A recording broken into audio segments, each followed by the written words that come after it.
Operation Epic Fury did not end with a ceremony. There was no signing, no handshake on a battleship deck, no joint press conference with flags of both nations. It ended the way most modern conflicts actually end: quietly, incrementally, with a series of small signals and non-events that, taken together, told anyone paying close attention that the shooting was stopping, even as no one announced it. On March 14, 2026, the United States conducted its last confirmed airstrike against an Iranian military target.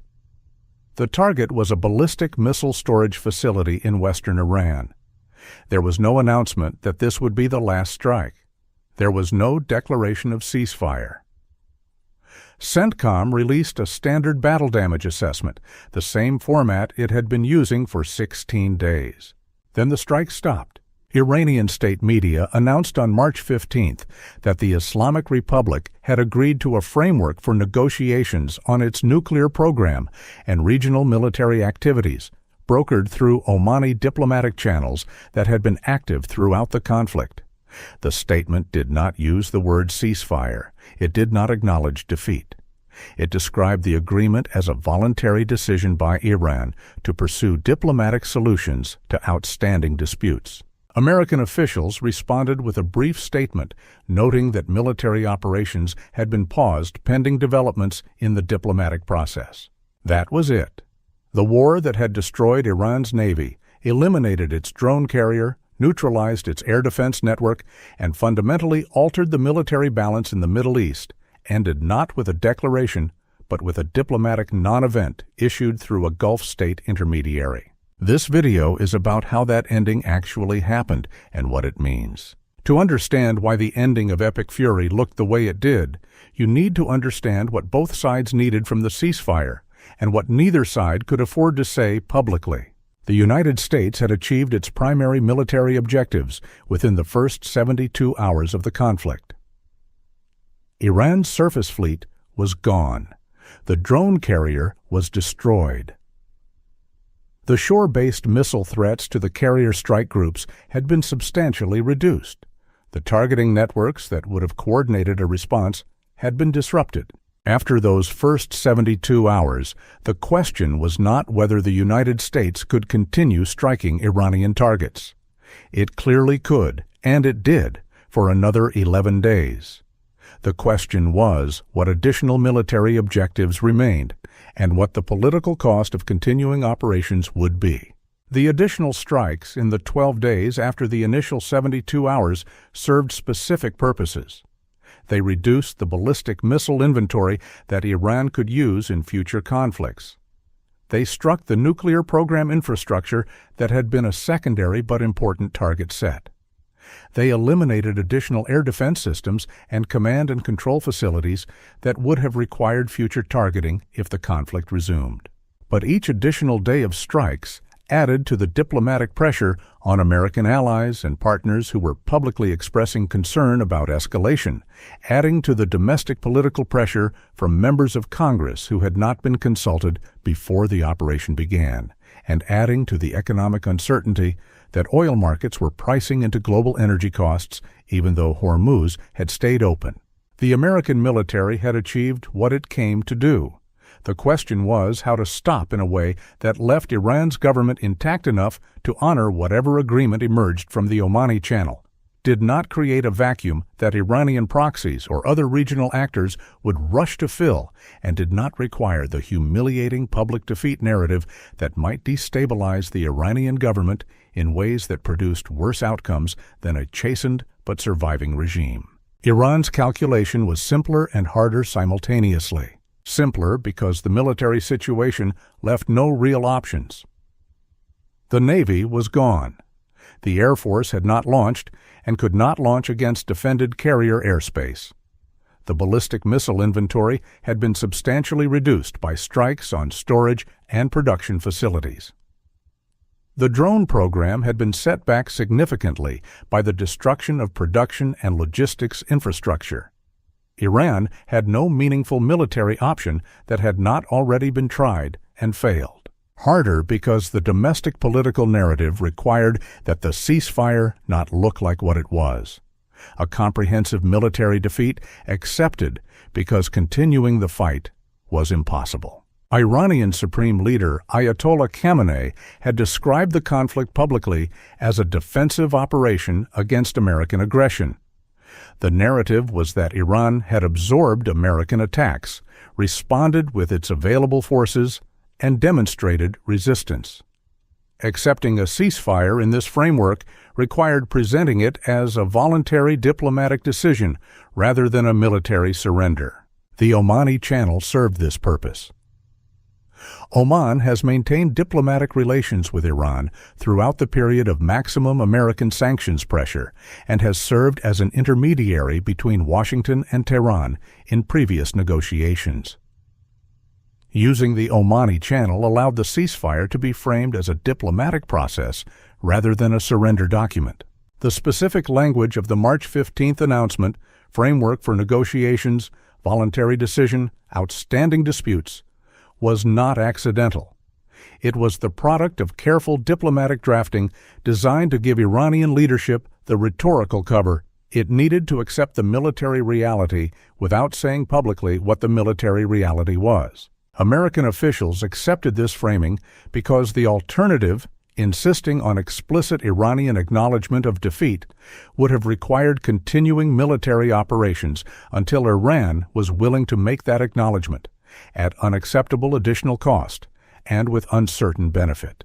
Both sides needed the same thing, a way to stop that neither side had to call a defeat. The Omani Channel provided it. The specific military conditions that produced the ceasefire on March 14th and 15th are worth examining because they tell you what the American military considered sufficient and what it did not. The Iranian nuclear program infrastructure was partially struck but not comprehensively destroyed. The Fordow enrichment facility, built deep underground, was not struck. The Natanz facility was struck, but underground components were assessed as surviving initial strikes. The Arak heavy water reactor facility was struck and assessed as significantly damaged, but not necessarily permanently out of operation. This selective damage to the nuclear program was deliberate. A comprehensive destruction of the Iranian nuclear program would have required weeks of additional strikes, including the use of the heaviest penetrating munitions in the American inventory against deep underground targets, and would have been significantly harder to achieve than the destruction of the surface fleet. American planners had a specific answer to this question before the conflict began. Epic Fury was not designed to permanently eliminate Iran's nuclear program. It was designed to significantly set back that program while eliminating the conventional military threats that Iran used to deter action against its nuclear activities. The surface fleet, the drone carrier, the shore-based anti-ship missiles, these were the forces that complicated any future pressure on the nuclear program. With those forces gone, the nuclear program existed in a significantly more constrained strategic environment. The ceasefire that resulted from Epic Fury left Iran's nuclear program damaged but surviving, its conventional military forces largely destroyed, and its deterrence posture fundamentally altered. This was the intended outcome. Whether the nuclear negotiations that the ceasefire created space for will actually produce results is a question that was unanswered when this video was produced. The framework for negotiations that the March 15th statement described has produced preliminary talks through Omani intermediaries. Whether those talks produce meaningful constraints on Iran's nuclear activities or collapse and lead to resumed military pressure is the central strategic question of the post-Epic Fury period. The aftermath of Epic Fury in the weeks and months following the ceasefire was shaped by several developments that were, in different ways, consequences of the conflict. The Iranian economy, already under significant sanctions pressure before the conflict, faced additional strain from the destruction of naval infrastructure, the insurance costs imposed on Persian Gulf commercial shipping by the conflict period, and the diplomatic isolation that followed the revelation of the fake Lincoln video and other Iranian information operations. Oil markets, which had spiked briefly when the conflict began and then stabilized when Hormuz stayed open, settled at modestly elevated prices that reflected the reduced Iranian oil export capacity resulting from strikes on export terminal infrastructure. The Gulf Cooperation Council states Saudi Arabia, the UAE, Kuwait, Bahrain, Qatar, and Oman each processed the conflict differently. The states that had quietly supported American operations through basing rights and intelligence sharing received private American assurances about continued security commitments. The public postures ranged from carefully worded neutrality to quiet satisfaction. Israel, which had observed the conflict with particular attention given its own security concerns about Iran's nuclear and missile programs, assessed that Epic Fury had significantly improved its security position by degrading Iranian conventional military capabilities and creating diplomatic space for nuclear negotiations. China went quiet, as we covered in a previous video. Russia issued statements condemning American aggression while privately assessing the performance of its weapons systems in Iranian hands. The S-300 performance data produced by Epic Fury is almost certainly being incorporated into Russian electronic warfare countermeasure development. The question that Epic Fury leaves unanswered is the one that will define the next decade of Middle Eastern security. Iran's navy is gone, but Iran still exists. It still has a nuclear program. It still has proxy forces in Lebanon, Iraq, Syria, and Yemen. It still has a ballistic missile inventory, reduced but not eliminated. It still controls the northern coastline of the Strait of Hormuz. It still has the geography that makes it strategically significant regardless of its current military weakness. A chastened Iran is a different Iran than a defeated Iran. A chastened Iran draws lessons, rebuilds what it can, adjusts its doctrine, and continues pursuing its strategic objectives through whatever means are available to it. A defeated Iran that accepts the fundamental change in its strategic position might make different choices. Which kind of Iran emerges from Epic Fury will depend on the nuclear negotiations that the ceasefire created space for, on the internal Iranian political dynamics that the conflict accelerated, and on decisions made in Tehran, Washington, and other capitals over the years ahead. The carrier strike groups that executed Epic Fury are still in the region. The USS Abraham Lincoln remains on station. The USS Gerald Ford has moved to a new operating area. The USS George H.W. Bush is approaching the theater. The conflict that ended with a diplomatic non-event on March 15th created conditions, not conclusions. The conditions are different from what they were on February 27th. But conditions are not conclusions. Iran is rebuilding, the diplomats are talking, the satellites are watching. And somewhere in the northern Arabian Sea, the Abraham Lincoln is still flying sorties. The ending of Operation Epic Fury is still being written. The domestic Iranian political situation in the weeks following the ceasefire was more complex and more fragile than the public statements from Tehran suggested. The Iranian government had maintained its public narrative of resistance throughout the conflict. State media had described the conflict as a defensive operation against American aggression, had circulated the fabricated Lincoln video, had claimed victories that did not occur, and had carefully avoided acknowledging the scale of the naval losses. This narrative had served its short-term purpose of preventing the kind of public panic that comprehensive, honest reporting of the military situation might have produced. But it created a longer-term problem. The gap between the official narrative and the reality that Iranians were beginning to piece together from unofficial sources, social media, diaspora news organizations, conversations with people connected to the military, was significant and growing.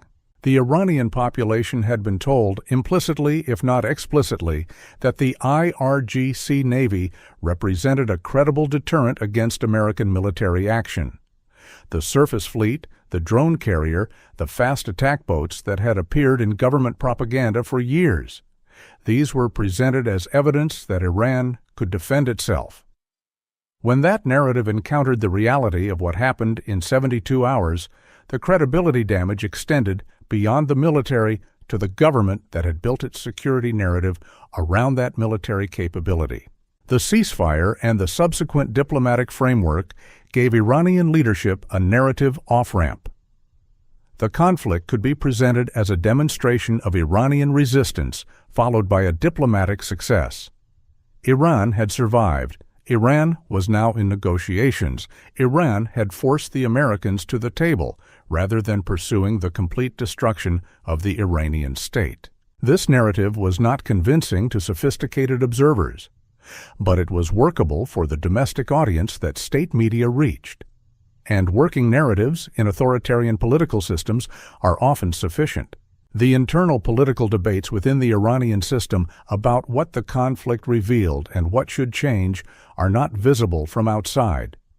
But the conflict tested the Revolutionary Guard's claim to be the indispensable guarantor of Iranian security, and that claim did not survive the test intact. The regional consequences of epic fury in the Gulf states created a new strategic landscape that American planners and Gulf state governments are still assessing. Saudi Arabia and the UAE had their own complicated relationship with the conflict.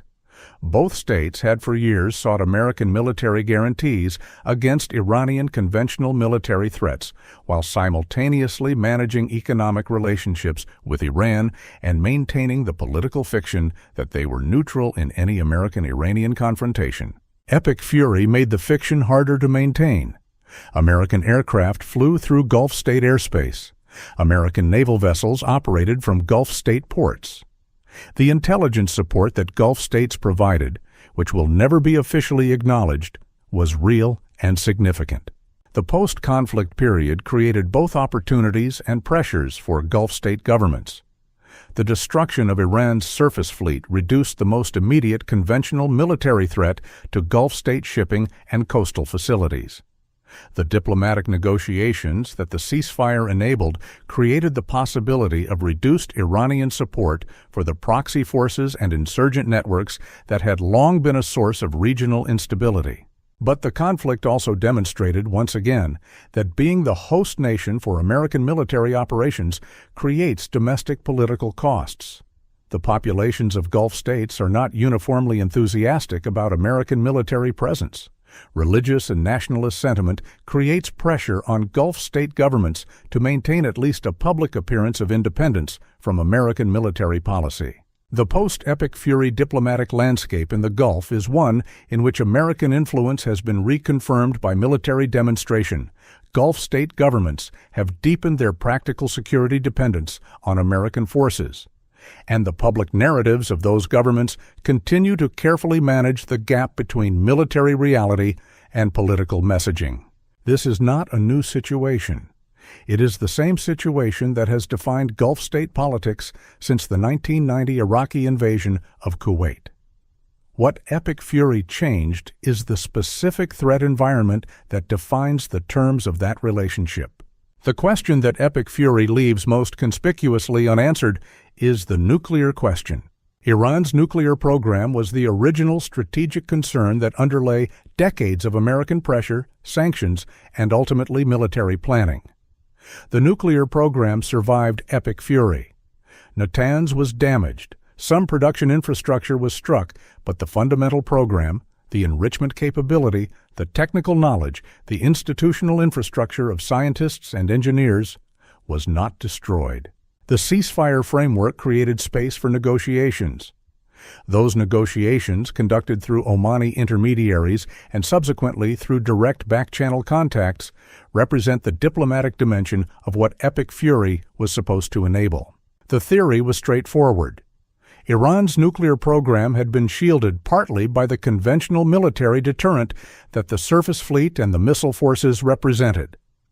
Remove that deterrent, and the cost-benefit calculation for Iran's leadership around nuclear negotiations changes. An Iran that cannot threaten American carrier strike groups with swarm attacks, cannot close Hormuz, and cannot credibly threaten regional military escalation, is an Iran that has less leverage in nuclear negotiations and more incentive to accept constraints in exchange for sanctions relief and security assurances. Whether this theory produces results depends on Iranian calculations about what the negotiations can actually deliver, and whether the regime believes that accepting nuclear constraints is compatible with its long-term survival. These calculations are being made in Tehran, in secret, by a small number of people whose reasoning will not be visible to outside observers until the negotiations either succeed or collapse. The carriers that executed Epic Fury are still in the region. Their presence is part of the negotiating environment. American officials have been careful not to declare victory in a way that forecloses the diplomatic option, and equally careful not to signal that the military pressure has been permanently lifted. The war ended. The pressure did not. That tension between the military achievement and the diplomatic objective it was supposed to enable is the central unresolved question of the post-Epic Fury period. Operation Epic Fury demonstrated what American naval power can do to a regional adversary's conventional military forces. It demonstrated it comprehensively and with a speed that surprised even some American planners. What it cannot do, what no military operation can do alone, is produce the political outcomes that the military operation was designed to enable. Those outcomes depend on diplomacy, on Iranian internal politics, on the choices of governments in Beijing and Moscow who have their own interests in the Iranian situation, and on developments that no targeting package or carrier strike group can determine. The Abraham Lincoln is still in the Arabian Sea. The satellites are still watching. The negotiations are ongoing. Operation Epic Fury is over. What it was supposed to start is still beginning.